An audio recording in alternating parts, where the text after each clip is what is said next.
Hello বন্ধুরা, দেখো আমি ফ্রাইড রাইস বানাবো। তার জন্য হাঁড়িতে আমি জল বসিয়েছি। জলটা ভালো মতো গরম হবে, তারপরে কিন্তু চালগুলো দিতে হবে। ভালো করে জলটা গরম হয়ে আসুক। জলের মধ্যে পরিমাণ মতো লবণ দিয়ে দেবেন, তেজপাতা, গোটা এলাচ, লবঙ্গ দিয়ে দেবেন।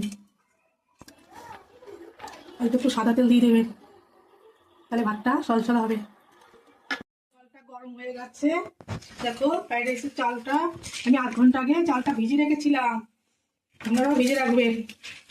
ওই চালটা আস্তে আস্তে ছেড়ে দেবেন। আমি ভাত বসিয়ে দিয়েছি, অন্যদিকে আমি সবজিগুলোকে ভেজে নেব। তার জন্য কড়াইতে তেল দিয়ে দিলাম। তেলের মধ্যে 1 চামচ ঘি দিয়ে দেবো। তেলটা গরম হয়ে গেছে। গাজর, বিনস, ক্যাপসিকাম কেটে রেখেছিলাম, এগুলো ভেজে নেব।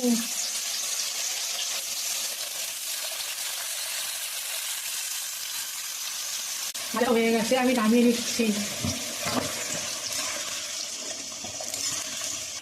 ওই তেলের মধ্যে ফুলকপিগুলো ভেজে নেবো। ফুলকপিগুলো লাল লাল করে ভেজে নেবে। কপিরা কাঁচা লঙ্কা দিয়ে দিলাম। ভাতটা আমার হয়ে গেছে, একটু শক্ত থাকতেই নামাতে হবে। আমি নামিয়ে নিচ্ছি।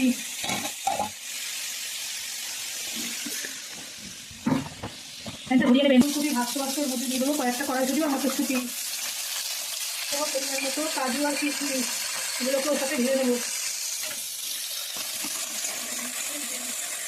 হয়ে গেছে, লাল করে ভেজে নাও। পরিমাণ মতো লবণ দিলাম।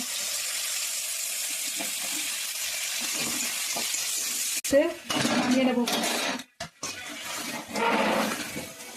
হাঁড়ির মধ্যে সবজিগুলো দিয়ে মিশিয়ে নেব।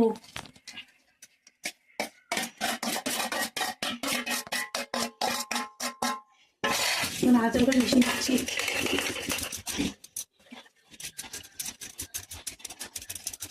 এর মধ্যে মিষ্টি দিয়ে দেবে,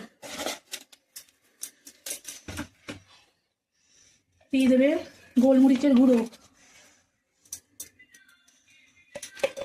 দিয়ে আবার এটাকে নাড়াচাড়া করবো।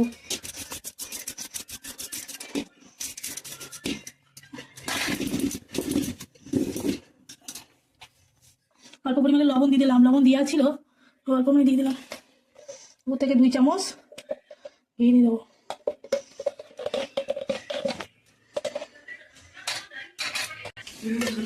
ভালো করে মিশিয়ে দেবেন। আমার রাইসটা হয়ে গেছে।